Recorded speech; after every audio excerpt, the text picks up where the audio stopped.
আসসালামু আলাইকুম সুপ্রিয় দর্শক, কেমন আছেন আপনারা সবাই? বরাবরের মতো আজকেও হাজির হয়ে গেলাম নতুন এক রেসিপি নিয়ে। আমার আজকের রেসিপি সাবুদানা দিয়ে পাঁপড় তৈরি।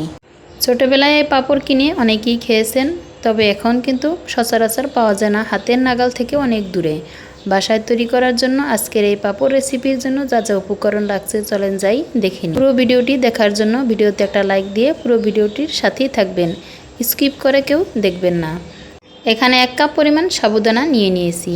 এখন একটি ব্লেন্ডার জার নিয়ে নিব। ব্লেন্ডার জারে দিয়ে দিব সম্পূর্ণ সাবুদানাগুলো। এরপরে ব্লেন্ডার জারের মুখ বন্ধ করে নিয়ে ব্লেন্ডার করে নিব। দেখতেই পাইতেছেন এক পর্যায়ে আমি ব্লেন্ডার করে নিয়েছি। এখন এখানে 1 কাপ পরিমাণ পানি, সম্পূর্ণ পানিটাই এখানে অ্যাড করে নিব। চামচ দিয়ে নাড়াচাড়া করে মিশিয়ে নিয়ে এরপরে আবারও ব্লেন্ডার জারের মুখ বন্ধ করে দিয়ে ব্লেন্ডার করে নিব। দেখতেই পাইতেছেন এ পর্যায়ে আমি ব্লেন্ডার করে নিয়েছি। একেবারে মিহি পেস্ট করে ব্লেন্ডার করে নিতে হবে। একটি পাত্র নিয়ে নিলাম। এখানে আমি পর্যাপ্ত পরিমাণ পানি অ্যাড করে দিব। এখানে পানির পরিমাপটা কিন্তু কত কাপ অ্যাড করব তা সংখ্যায় লেখা উঠবে। তবু আপনি এখানে দেখতে পাইতেছেন আমি 9 কাপ পরিমাণ পানি অ্যাড করে নিয়েছি। আর 1 কাপ পানি আগে থেকে আমি সাবুদানার সাথে নিয়ে নিয়েছি।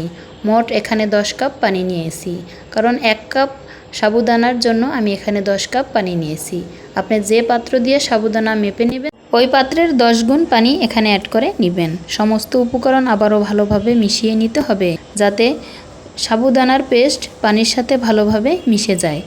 দিয়ে দিব এখানে 1 টেবিল চামচ পরিমাণ কালো জিরা ও 2 টেবিল চামচ পরিমাণ কর্নফ্লাওয়ার। কর্নফ্লাওয়ার অ্যাড করে দিলে কিন্তু পাঁপড়টা ফুলে ভাজার পরে ডাবল হয়ে যাবে। সমস্ত উপকরণ মিশিয়ে নিয়ে এরপরে চুলায় বসিয়ে দিলাম। এভাবে অনবরত নাড়াচাড়া করে নিব যতক্ষণ পর্যন্ত বলক উঠে আসবে না। এভাবে যদি আপনি নাড়াচাড়া করা বন্ধ করে দেন তবে কিন্তু জমাট বেঁধে যাবে। এক পর্যায়ে দেখতেই পাইতেছেন ঘন হয়ে আসছে। এখন চুলা থেকে নামিয়ে নিব। এরপরে একটি বাটিতে ঢেলে ঠান্ডা করে নিব।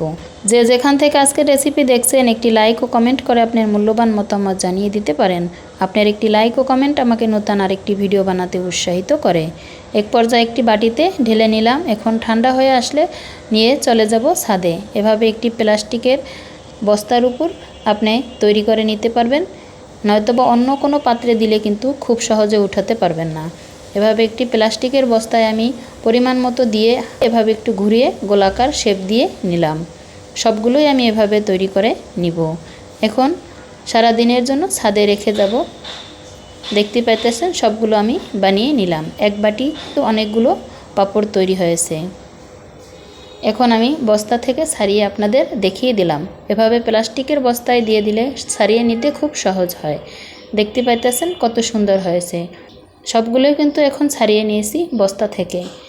এখন আপনাদের দেখিয়ে দিলাম কতগুলো পাঁপড় এখানে তৈরি করে নিয়েছি। এখন চুলায় একটি প্যান বসিয়ে পর্যাপ্ত পরিমাণ তৈল দিয়ে তৈল গরম করে নিয়েছি।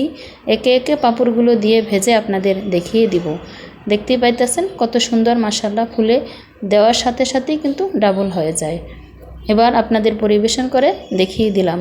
যে যেখান থেকে আজকের রেসিপি দেখছেন ভালো থাকবেন, সুস্থ থাকবেন। আল্লাহ হাফেজ। চ্যানেলটি সাবস্ক্রাইব করে বেল আইকন অন করে রাখতে পারেন, যাতে আমার নতুন ভিডিও সবার আগে আপনার কাছে পৌঁছে যায়।